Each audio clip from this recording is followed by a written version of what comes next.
मध्य प्रदेश 17 अप्रैल 2019 बुधवार मध्य प्रदेश की आज की सुबह की बड़ी खबरें। दोस्तों स्वागत है आपका इंडिया विजन न्यूज में। मैं हूं आपका होस्ट और दोस्त कुलदीप पांडे। दोस्तों आज के इस वीडियो में बात करने जा रहे हैं मध्य प्रदेश की आज की 17 अप्रैल 2019 की बड़ी खबरों के बारे में। कौन कौन सी खबरें निकल के आ रही है जानने के लिए इस वीडियो को अंत तक अवश्य देखें। और यदि आपने अभी तक हमारे चैनल को सब्सक्राइब नहीं किया है तो इस तरह का अपडेट न्यूज़ सबसे पहले प्राप्त करने के लिए हमारे इंडिया विजन न्यूज़ को सब्सक्राइब कर लें और साथ ही बेल आइकन दबा दें जिससे इस तरह का अपडेट न्यूज़ आप तक तुरंत पहुंच पाए और आप उनसे लाभान्वित हो सके। चलिए दोस्तों, बनाना होगा शुरू करते हैं आज का विषय। शुरू कर लेते हैं पहली बड़ी अपडेट खबर से जो कि निकल के आ रही है। चुनावी समय में बत्ती गुल पर सीएम का कमलनाथ सरकार का अलर्ट, बिजली कटौती या साजिश। जो आपको बता दें मध्य प्रदेश में सत्ता परिवर्तन के बाद सबसे ज्यादा चर्चा बिजली कटौती को लेकर हो रही है। सोशल मीडिया पर भी बिजली गुल होने की लेकर लोग कांग्रेस सरकार पर तंज कस रहे हैं। वहीं सरकार को बिजली कटौती को लेकर साजिश की आशंका है। सीएम कमलनाथ ने मध्य प्रदेश में हो रही बिजली कटौती की शिकायतों पर ऊर्जा मंत्री और प्रमुख सचिव ऊर्जा में से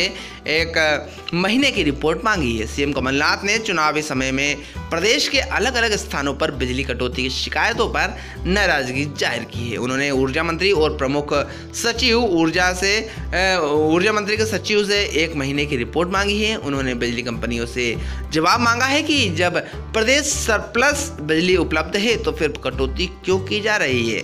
इसके पीछे षड्यंत्र तो नहीं, इसकी भी जानकारी उन्होंने मांगी है। कटौती क्यों की गई है इसका कारण भी बताएं।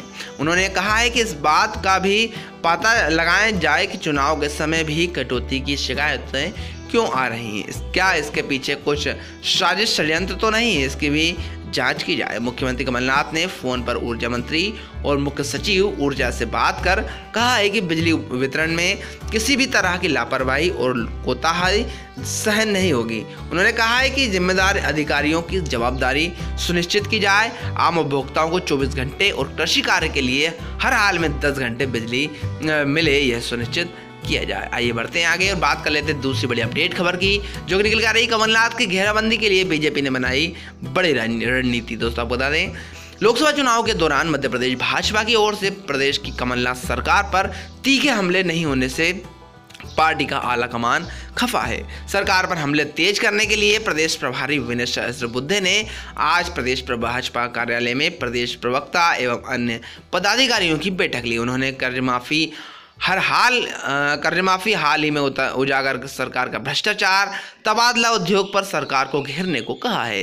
लोकसभा चुनाव के दौरान लंबे समय बाद भोपाल आए विनय सहस्त्रबुद्धे ने पार्टी पदाधिकारियों से कहा है कि मध्य प्रदेश में कांग्रेस सरकार को 4 महीने होने जा रहे हैं। सरकार ने जिस तरह से भ्रष्टाचार किया है उन्हें जनता के बीच ले जाना है। उन्होंने कहा है किसानों का कर्ज माफ नहीं हुआ है, उपार्जन केंद्रों पर फसल की तुलाई नहीं हो पा रही है। इन मुद्दों को लेकर जनता के बीच जाना है। उन्होंने प्रवक्ता से कहा है कि वे सरकार के खिलाफ पूरी ताकत के साथ मुद्दे उठाएं। साथ ही उन्होंने भोपाल संसदीय क्षेत्र से चुनावी तैयारियों को टटोला है। सभाओं में खुलासा कर सकते हैं मोदी। दोस्तों आपको बता दें प्रधानमंत्री नरेंद्र मोदी जल्द ही प्रदेश में चुनाव सभाएं करने वाले हैं। ऐसी संभावना है कि मोदी हाल ही में IT छापों से जुड़ा बड़ा खुलासा कर सकते हैं जिसे भाजपा चुनाव में भुनाने की कोशिश करेगी। आइए बढ़ते हैं आगे और बात कर लेते हैं तीसरी बड़ी अपडेट खबर की जो कि निकल कर आ रही है। मध्य प्रदेश और गुजरात में 29 सीटें मिलने का शिवराज ने किया दावा। दोस्तों आपको बता दें भोपाल मध्य प्रदेश में विधानसभा चुनाव जो हो गया है सो हो गया है। अब लोकसभा में कोई चूक नहीं होगी। नरेंद्र मोदी को प्रधानमंत्री बनाने के लिए अब MP में 29 में से 29 सीटें हम लाएंगे और गुजरात में भी 26 में से 26 सीटें बीजेपी जीतेगी और नरेंद्र मोदी दोबारा प्रधानमंत्री बनेंगे। दुनिया भर में चारों तरफ मोदी मोदी हो रहा है। कांग्रेस कहती है कि चौकीदार चोर है। यह केवल प्रधानमंत्री का अपमान नहीं, गुजरात की जनता और देश की सेवा 125 करोड़ जनता का अपमान है। यह दावा पूर्व मुख्यमंत्री और राष्ट्रीय उपाध्यक्ष शिवराज सिंह चौहान गुजरात हालोल में बीजेपी की सभा में किया है। कमलनाथ पर निशाना साधते हुए शिवराज ने कहा है कि कांग्रेस की कमलनाथ युवाओं के लिए अनूठा रोजगार ढूंढ कर लाए हैं। अब वे कह रहे हैं कि ढोल चलाओ, ढोल बजाओ, बंदर बचाओ। रोजगार के नाम पर कांग्रेस युवाओं के साथ भद्दा मजाक कर रही है। आकस्मिक मृत्यु पर 4 लाख, सामान्य मृत्यु पर 2 लाख और अंतिम संस्कार के लिए 5,000 रुपए की मैंने व्यवस्था की थी। कांग्रेस की झूठी सरकार यह पैसा भी खा गई है। संबल योजना ही बंद कर दी है। वहीं राहुल गांधी पर हमला बोलते हुए कहा है कि दुनिया के सबसे झूठे बड़े झूठे हैं राहुल गांधी। वह है राहुल गांधी। अंगुलियों पर गिनकर उन्होंने कहा था कि सरकार बनते ही 10 दिन में मध्य प्रदेश के किसानों का कर्जा माफ़ किया जाएगा। 100 दिन बाद भी यह नहीं हो सका। किसानों को अब तक नोटिस मिल रहा है कि कर्जा नहीं चुकाया तो कार्यवाही की जाएगी। ऐसी झूठी सरकार मैंने आज तक नहीं देखी। किसान कर्ज माफ़ी का इंतज़ार कर रहा है और अब उन्हें कार्रवाई की धमकी मिल रही है। इस प्रकार से उन्होंने शिवराज सिंह चौहान ने, जो कि पूर्व मुख्यमंत्री थे, उन्होंने कांग्रेस सरकार के ऊपर तंज कसते हुए इन तमाम प्रकार के बयान दिए हैं गुजरात से। आइए बढ़ते हैं आगे, बात कर लेते हैं चौथी बड़ी अपडेट खबर की, जो कि निकल आ रही है। कमलनाथ का चैलेंज, सरकार गिराने की कोशिश कर ले बीजेपी, सफल नहीं हो पाएंगे। दोस्तों आपको बता दें, लोकसभा चुनाव से पहले मुख्यमंत्री कमलनाथ ने भाजपा को खुली चुनौती दे डाली है। उन्होंने कहा है कि भाजपा के लोग सरकार गिराने की कोशिश करना चाहते हैं तो कर लें, लेकिन सफल नहीं हो पाएंगे। पहले भी कोशिश कर चुके हैं लेकिन पिट गए हैं, आगे भी कोशिश की तो पिट जाएंगे। कमलनाथ ने यह बयान ऐसे समय दिया है जब लोकसभा चुनाव को लेकर प्रदेश में सरगर्मियां तेज हो गई हैं और जमकर वार पलटवार किए जा रहे हैं। भाजपा जहां 15 साल बाद सत्ता में आई कांग्रेस सरकार को अस्थिर बताते हुए कुछ दिनों की सरकार बता रही है और लोकसभा चुनाव में इसे भुना भी रही है। इसी पर पलटवार करते हुए कमलनाथ ने 2 टूक चेतावनी भी दे दी है कि भाजपा के लोग हमारी सरकार गिराने में सफल नहीं हो पाएंगे। मंगलवार को छिंदवाड़ा में एक सभा में मुख्यमंत्री कमलनाथ संबोधित कर रहे थे। इसी दौरान उन्होंने कहा है कि मैं भाजपा के बड़े और सभी छोटे नेताओं से साफ शब्दों में कहना चाहता हूं कि आपका स्वागत है, आप सरकार गिराने की कोशिश करिए लेकिन सफल नहीं हो पाएंगे। अब स्पीकर का चुनाव था, तब लोकसभा कोशिश की थी, तब भी पिट गए। उनके बाद उपाध्यक्ष के चुनाव में भी कोशिश की, वहाँ भी पिट गए। कमलनाथ ने कहा है कि आगे भी सामने आए तो पिट जाएंगे, सफल नहीं हो पाएंगे। दरअसल सत्ता के बाहर होने के बाद से ही भाजपा के शीर्ष नेता कैलाश विजयवर्गीय से लेकर पूर्व मुख्यमंत्री शिवराज सिंह चौहान यह कहते रहे हैं कि यह सरकार कुछ ही दिनों की सरकार है, आदेश हो जाए तो गिरा दे। वहीं यह भी कहा गया है कि लोकसभा चुनाव के बाद नरेंद्र मोदी के दोबारा प्रधानमंत्री बनने के बाद प्रदेश की कांग्रेस सरकार गिर जाएगी। भाजपा नेताओं की यह बयानबाजी इसलिए भी हो रही है क्योंकि दोनों ही पार्टी को पूर्ण बहुमत नहीं है। सहयोगियों के समर्थन से कांग्रेस ने सरकार बनाई है और चुनाव बेला में कई विधायकों की नाराजगी सामने आ चुकी है, जिसको लेकर भाजपा नेता यह दावा करते रहे हैं कि यह सरकार गिर जाएगी। आइए दर्शकों, आइए बढ़ते हैं आगे, बात कर लेते हैं 5वीं और अंतिम बड़ी खबर के बारे में, जो कि निकल के आ रही है।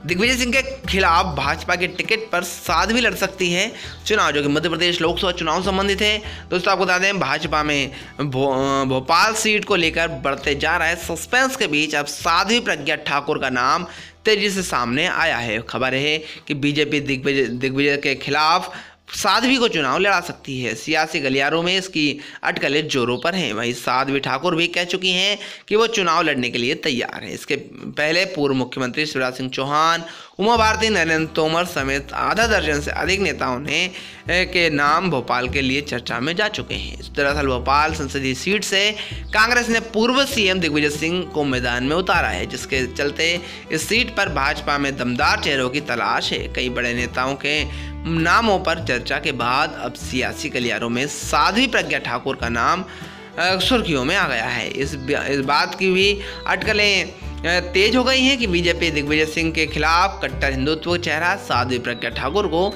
चुनाव लड़ा सकते हैं। संभावना जताई जा रही है कि आज शाम तक बीजेपी मध्य प्रदेश के बाकी सीटों को लेकर एक और लिस्ट जारी कर सकती है, जिसमें भोपाल का फैसला भी हो सकता है। उमा भारती के लोकसभा चुनाव लड़ने से मना करने के बाद राजनीतिक गलियारों में प्रज्ञा ठाकुर की चर्चा जोरों पर भी। खुद प्रज्ञा ने भी दिग्विजय सिंह के खिलाफ चुनाव लड़ने की बात कही थी। टिकट को लेकर साध्वी प्रज्ञा ठाकुर ने कहा है कि बीजेपी मुझे टिकट देती है तो मैं दिग्विजय सिंह के खिलाफ चुनाव लड़ने के लिए तैयार हूँ।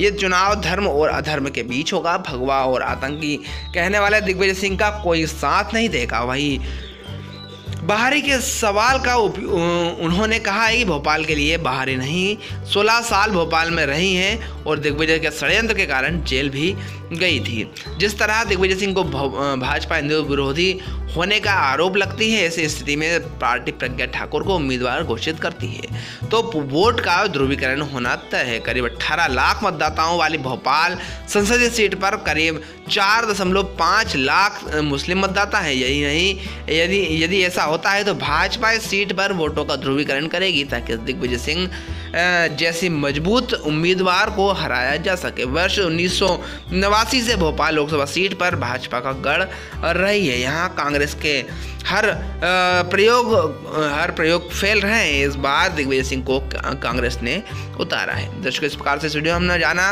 मध्य प्रदेश की आज की 5 बड़ी खबरें जो कि सुबह सुबह अपडेट हुई थी, तो आपको अपडेट किया हमने उससे। तो आशा करते हैं आपको हमारा आज का विषय बस पसंद आया होगा। लाभान्वित दर्शकों, यदि आपने अभी तक हमारे चैनल को सब्सक्राइब नहीं किया है तो इस तरह का अपडेट न्यूज़ सबसे पहले प्राप्त करने के लिए हमारे ज्ञान मतलब न्यूज़ चैनल सब्सक्राइब कर लें और साथ ही बेल आइकन दबा दें, जिससे इस तरह का अपडेट न्यूज़ आप तक तुरंत पहुंच पाए और आप उनसे लाभान्वित हो सकें। दर्शकों, आज के इस वीडियो में इतना ही। हम फिर हाजिर होते हैं एक नए विषय के साथ। जब तक के लिए जय हिंद, जय भारत, वंदे मातरम।